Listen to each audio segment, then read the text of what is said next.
Nós podemos ler no livro de Daniel, no capítulo 1, Daniel 1, versículo 1. No ano terceiro do reinado de Jeoiaquim, rei de Judá, veio Nabucodonosor, rei de Babilônia, a Jerusalém e a sitiou. E o Senhor entregou nas suas mãos a Jeoiaquim, rei de Judá, e uma parte dos vasos da casa de Deus. E ele os levou para a terra de Siná, para a casa do seu Deus, e pôs os vasos na casa do tesouro do seu Deus. E disse o rei a Aspenaz, chefe dos seus eunucos, que trouxesse alguns dos filhos de Israel e da linhagem real e dos nobres, mancebos, em quem não houvesse defeito algum, formosos de parecer e instruídos em toda a sabedoria, sábios em ciência e entendidos no conhecimento, e que tivessem habilidade para viverem no palácio do rei, a fim de que fossem ensinados nas letras e na língua dos caldeus. E o rei lhes determinou a ração de cada dia, da porção do manjar do rei, e do vinho que ele bebia, e que assim fossem criados por 3 anos, para que no fim deles pudessem estar diante do rei. E entre eles se achavam, dos filhos de Judá, Daniel, Ananias, Misael e Azarias. E o chefe dos eunucos lhes pôs outros nomes, a saber, a Daniel pôs o nome de Beltesazar, e a Ananias o de Sadraque, e a Misael o de Mesaque, e a Azarias o de Abdenego. E Daniel assentou no seu coração não se contaminar com a porção do manjar do rei, nem com o vinho que ele bebia, porquanto pediu ao chefe dos eunucos que lhe concedesse não se contaminar. Ora, deu Deus a Daniel graça e misericórdia diante do chefe dos eunucos. E disse o chefe dos eunucos a Daniel: Tenho medo do meu senhor o rei, que determinou a vossa comida e a vossa bebida. Porque veria ele os vossos rostos mais tristes do que os dos mancebos, que são vossos iguais? Assim arriscareis a minha cabeça para com o rei. Então disse Daniel ao despenseiro, a quem o chefe dos eunucos havia constituído sobre Daniel, Ananias, Misael e Azarias: Experimenta, peço-te, os teus servos 10 dias, fazendo que se nos deem legumes a comer e água a beber. Então se veja diante de ti o nosso parecer e o parecer dos mancebos que comem a porção do manjar do rei, e conforme vires, te hajas com os teus servos. E ele conveio nisso, e os experimentou 10 dias. E ao fim dos 10 dias apareceram os seus semblantes melhores. Eles estavam mais gordos do que todos os mancebos que comiam porção do manjar do rei. Desta sorte o despenseiro tirou a porção do manjar deles, e o vinho que deviam beber, e lhes dava legumes. Ora, a estes 4 mancebos Deus deu o conhecimento e a inteligência em todas as letras e sabedoria, mas a Daniel deu entendimento em toda visão e sonhos. E ao fim dos dias em que o rei tinha dito que os trouxessem, o chefe dos eunucos os trouxe diante de Nabucodonosor. E o rei falou com eles, e entre todos eles não foram achados outros tais como Daniel, Ananias, Misael e Azarias. Por isso permaneceram diante do rei. E em toda a matéria de sabedoria e de inteligência, sobre que o rei lhes fez perguntas, os achou 10 vezes mais doutos do que todos os magos ou astrólogos que havia em todo o seu reino. E Daniel esteve até ao 1º ano do rei Ciro. Nessa passagem nós vemos uma situação bastante contrária, né, para o povo de Deus. No começo do capítulo fala, no final do capítulo 1, Jerusalém e a sitiou, e pegou nas suas mãos a Jeoiaquim, rei de Judá, e uma parte dos vasos da casa de Deus, e ele os levou para a terra de Siná. E também, versículo 6, levou, entre os filhos de Judá, Daniel, Ananias, Misael e Azarias. Nós podemos pensar aqui, nessa contrariedade toda, por que Daniel propôs no seu coração não se contaminar com a comida do rei. Todas as circunstâncias que a carne precisa, ele tinha para ter uma desculpa para deixar as coisas do Senhor. Porque ele estava fora de Jerusalém, estava cativo. Então ele podia, na carne, dizer, bom, agora eu vou comer da comida do rei, vou arrumar um espaço para mim e vou fazer aquilo que é da minha vontade. Mas nós devemos fazer a pergunta, por que ele não fez isso? Por que ele se guardou? Ele não era obrigado a fazer isso. Havia nele, no versículo 8 fala, e Daniel assentou no seu coração não se contaminar com a porção do manjar do rei, nem com o vinho que ele bebia. Tem um versículo em 1ª Epístola de João 4, versículo 19. Nós o amamos a ele porque ele nos amou primeiro. Aqui fala de amor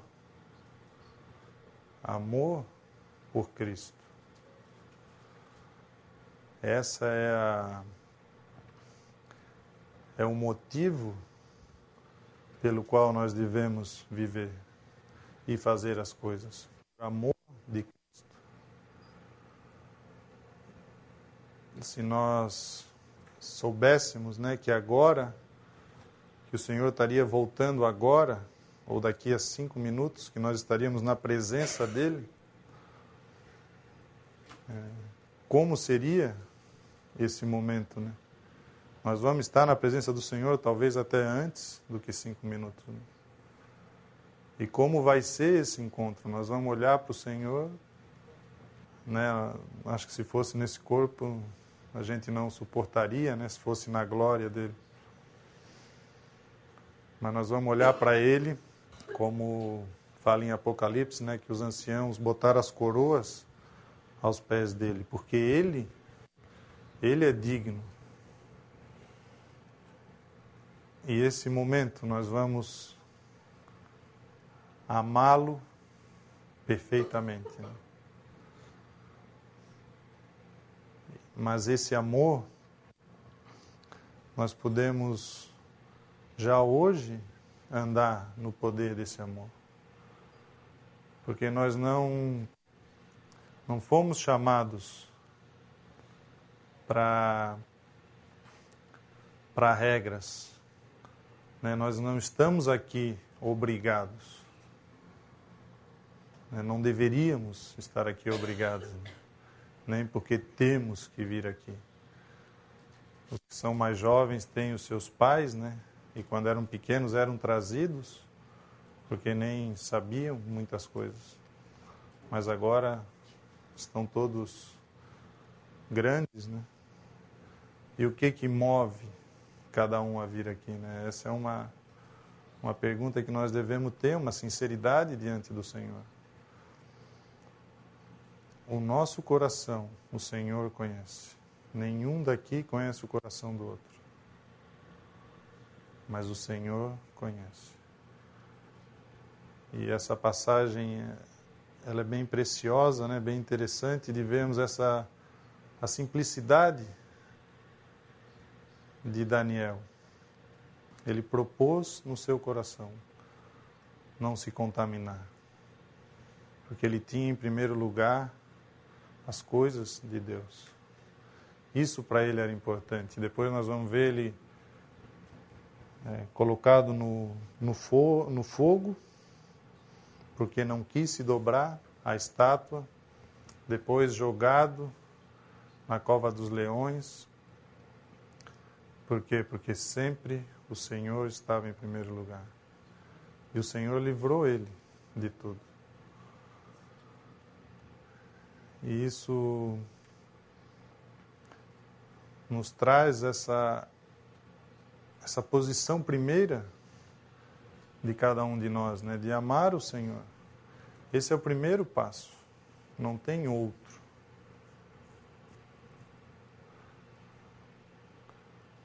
E é uma pergunta ou um exercício que nós temos individualmente. Ninguém vai nos levar, ninguém vai nos convencer a amar o Senhor. É um exercício que nós devemos ter de nos colocar diante dele, querer servir a ele. Aqui fala que nós o amamos porque ele nos amou primeiro. O amor de Deus foi derramado nos nossos corações pelo Espírito Santo. Nós não éramos capazes, né, de amar a Deus, mas agora Ele nos trouxe para essa posição. E nesse capítulo nós vemos essa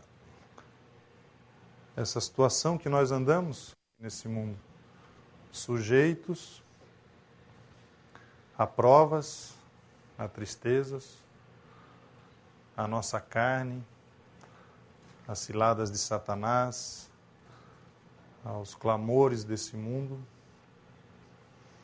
Mas nós vemos Daniel passando por tudo isso e vencendo, né? Não submergindo, apesar de todas essas circunstâncias.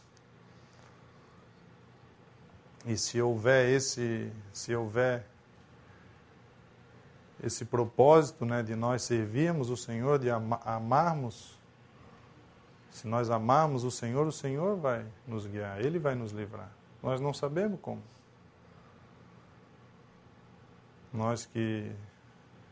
Os que são pais, sabem que não são capazes de criar seus filhos, nem de salvar os seus filhos. Mas nós sabemos que o Senhor é fiel. E nós confiamos nele.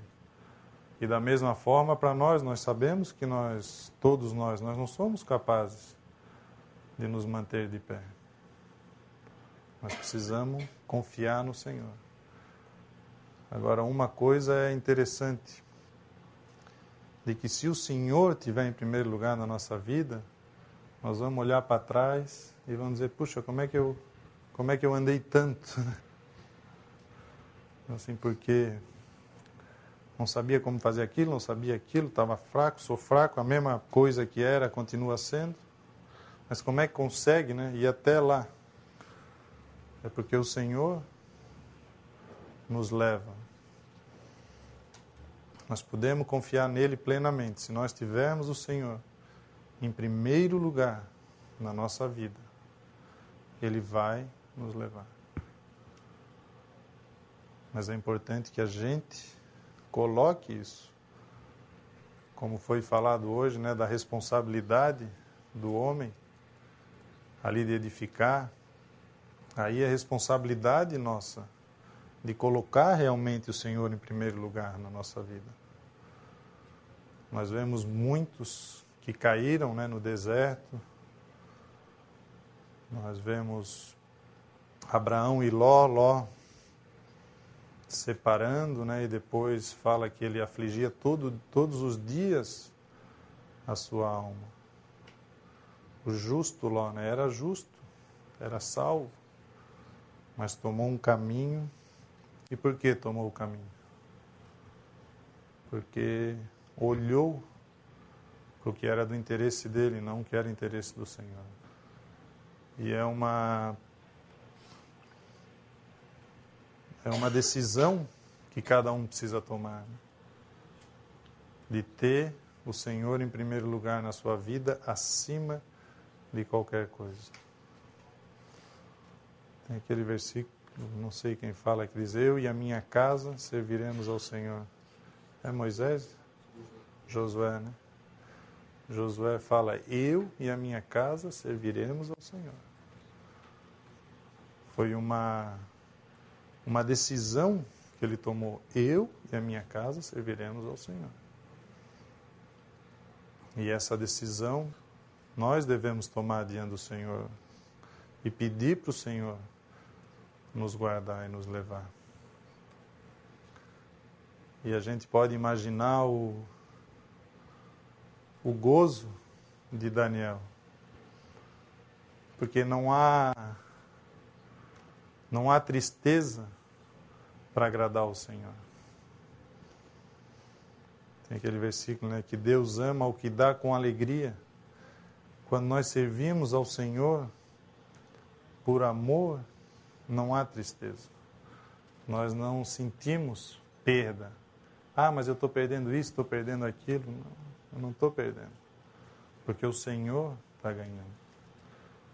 E o gozo do cristão é dar para o Senhor.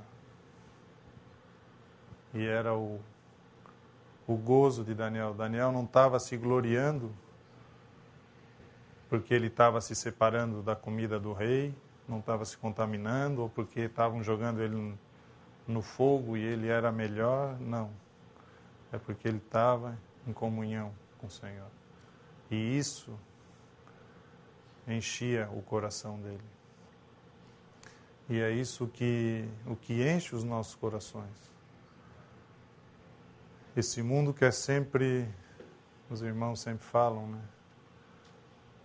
Ele promete que vai encher os nossos corações, mas nunca encheu o coração de ninguém. O mundo inteiro não é capaz de encher o coração do homem. Se você pensa que alguma coisa vai encher o seu coração, que não seja o Senhor,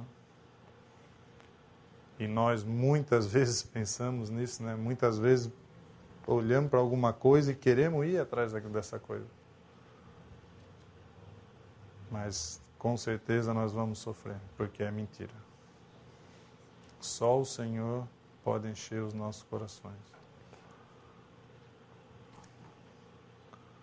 O Senhor está ocupado com cada um de nós aqui, né? Se a gente pudesse ver, o Senhor está sabendo cada um de nós, cada um dos seus. E nós podemos agradar o Senhor. Que privilégio, né? Nós poder agradar o Senhor. O Senhor ter satisfação nos seus, naqueles que são seus. E que isso possa estar diante de nós, né? Que o Senhor nos amou. Se nós pensarmos o que Ele sofreu lá, foi por mim. Né? Muitas vezes a gente escuta, mas difícil, né? A gente chegar até... Não, foi por mim que Ele sofreu. Por causa de mim, Ele estava sofrendo ali na cruz. Ele veio por amor de nós para nos salvar. Então, essa passagem de Daniel, eu estava lendo esses dias, achei interessante, assim, de ânimo para nós, né? Ver que o que há em nós é maior do que o que há no mundo. E de vermos que o Senhor preserva aqueles que querem fazer a sua vontade. E que a gente possa buscar essa posição, né? Desfrutar dessa posição que o Senhor tem nos dado. E muitas vezes o Senhor precisa nos repreender, nos castigar, e que a gente receba do Senhor isso. Nós precisamos realmente. Nós devemos enxergar a posição que nós estamos, a condição que nós estamos de pecadores. E que somos mantidos por graça, por misericórdia, mas o amor fala, né? O amor de Cristo nos constrange. E nesse ambiente, né, de amor é que nós devemos viver. Muitas vezes a gente vê tantos problemas, né, entre a gente, mas sempre os problemas são causa de quê? Dos direitos, né? Ah, eu tenho direito, eu estou certo, o outro está errado, o outro fez isso, o outro fez aquilo, o outro vai lá, o outro volta. Né? Nós ficamos correndo atrás daquilo que não vale nada. Né? É como uma pessoa que é muito rica e que, sei lá, vive embriagado, não sabe por onde anda, vai comendo lixo e vai embora e vai embora. Nós somos ricos, né? Nós temos um tesouro em Cristo. E nós muitas vezes ficamos ocupados com aquilo que não é nada. Porque buscamos os nossos direitos.